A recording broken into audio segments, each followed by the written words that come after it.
Olá, pessoal, tudo bom? Vamos para mais uma aula. Essa aula foi desenvolvida na escola e agora eu vou passar para aqueles que estão em casa esse conteúdo para que vocês possam estudar, né, e entender o que a gente vai estudar durante essa semana, tá bom? Então, eu vou mostrar para vocês aqui o conteúdo e vou explicando e vocês prestem bastante atenção. Em seguida, vocês desenvolvem a atividade que está lá dos materiais complementares, certo? Então, nós vamos começar. A temática de hoje é elementos da comunicação. Bom, o que são elementos da comunicação? Para que as pessoas consigam se comunicar, existem aí alguns elementos que fazem com que essa comunicação realmente aconteça, certo? Então, eu vou mostrar aqui para vocês. Observem aqui esse quadrinho, que a gente tem uma moça, que ela tá falando com outra moça, e ela diz: amiga, você ficou sabendo que a Rafaela brigou com a Camila? Certo? Então, aqui está havendo uma comunicação. Para que essa comunicação se efetive, são necessários elementos que a gente vai ver a partir de agora, cada um deles, certo? O primeiro elemento é o emissor, ou também chamado de locutor, remetente.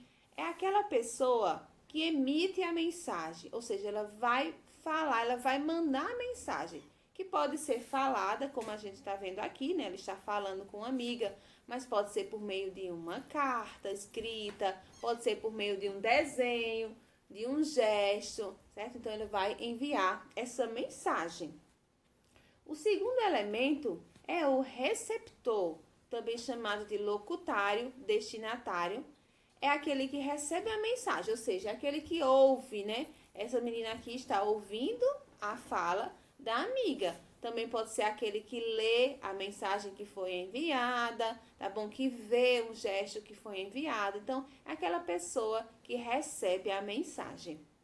O terceiro elemento é a mensagem em si, ou seja, você, para mandar uma mensagem para alguém, a outra pessoa receber, logicamente essa mensagem tem que existir. Então, a mensagem é o próprio texto que está sendo enviado, que pode ser uma fala, pode ser uma escrita, pode ser um gesto, etc. Um desenho, tá bom? É uma mensagem que está sendo enviada do emissor para o receptor. E aí também nós temos o código. O código é a linguagem utilizada naquela mensagem, certo? Ou seja, nesse caso aqui, nós temos um código que é a língua portuguesa. Então, foi o idioma usado para mandar essa mensagem, certo? Para que haja comunicação, é necessário que as duas pessoas entendam essa linguagem. Então, por exemplo, se eu falar com vocês em francês, provavelmente vocês não vão entender o que eu falei, não é isso? Ou pelo menos grande parte do que eu falei, porque algumas coisas são parecidas com a nossa língua, certo? Por quê? Porque não dominam o idioma. Então, isso a gente tem que pensar. Para haver a comunicação, as pessoas devem dominar a mesma linguagem, que é o código. O canal é o meio por onde essa mensagem é transmitida. Como assim? Então, o que é que me possibilita que a minha mensagem chegue até você? Nesse caso, como é uma fala, o que possibilita é o quê? São três elementos. Os aparelhos, né, os órgãos fonadores da pessoa que está falando. Quando eu digo órgãos fonadores, não é somente a boca, mas todo esse aparelho que a gente usa para falar, como a boca, a língua, as cordas vocais, os pulmões, certo? Os dentes. Tudo isso são elementos que fazem parte dos órgãos fonadores. E a pessoa que está recebendo a mensagem, ela precisa do ouvido, né? Para poder ouvir essa mensagem. E para essa mensagem chegar daqui, dos meus aparelhos, dos órgãos fonadores, para o ouvido do meu destinatário, é necessário que exista ar, né? Oxigênio ali para levar as minhas ondas sonoras até aquela pessoa lá, tá bom? Também, se fosse um desenho, por exemplo, o que seria esse canal? Poderia ser o quê? Né? Para fazer o desenho, eu preciso de uma caneta, de um lápis, de um papel, não é isso? E a pessoa que recebe, ela vai precisar do quê? Dos seus olhos, da sua visão, para poder ver aquele desenho. Também temos o referente ou contexto. O que é isso? O referente ou contexto é o assunto da mensagem. Que nesse caso aqui, né, que ela está falando uma novidade, uma fofoca, que no caso é a mensagem, o assunto são o quê?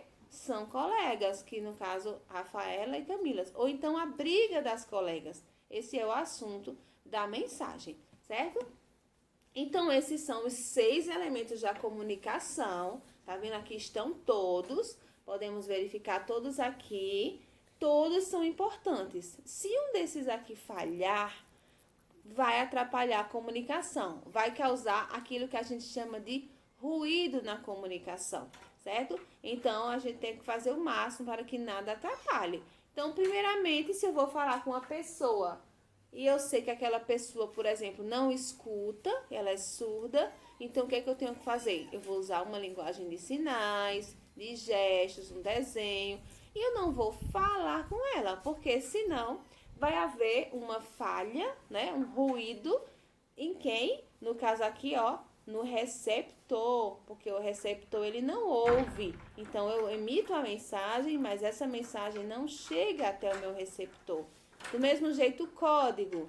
Se eu utilizo um código de língua francesa, como eu já falei, e as pessoas não conhecem, então vai causar uma falha, porque o código utilizado ele não atinge todas as pessoas ali naquela comunicação, né?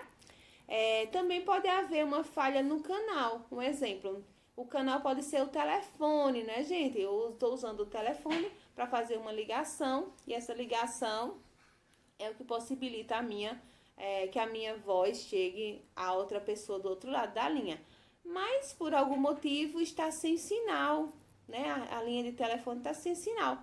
Então, vai haver uma falha no canal, eu posso tentar ligar e a pessoa do outro lado não vai me ouvir porque está sem sinal. Então, vai haver uma falha, um ruído na comunicação, certo? Então, deu para entender aqui o que são os elementos de comunicação e que eles são essenciais, certo? Então, esses elementos que vocês devem identificar na atividade que vocês vão fazer. Dando continuidade, nós temos aqui, né, essa parte que diz da língua ao texto, do texto ao discurso. Por quê? Nós vamos analisar como esses elementos da comunicação, eles se colocam dentro do texto e como dentro do texto, às vezes nós temos palavras e expressões que adquirem sentidos dependendo da situação. Vamos observar essa tirinha aqui, né? A gente observa que tem o pai e o filho. E o pai está consertando o caminhãozinho de brinquedo do filho. E ele fala assim: só falta encaixar esse parafuso, filho. Vai buscar a porca. E o filho sai. E aí, de repente, nós vemos ele conversando com uma porquinha e dizendo: vamos, Rosinha, só por um instante. Então, houve aqui uma falha, um ruído na comunicação, certo?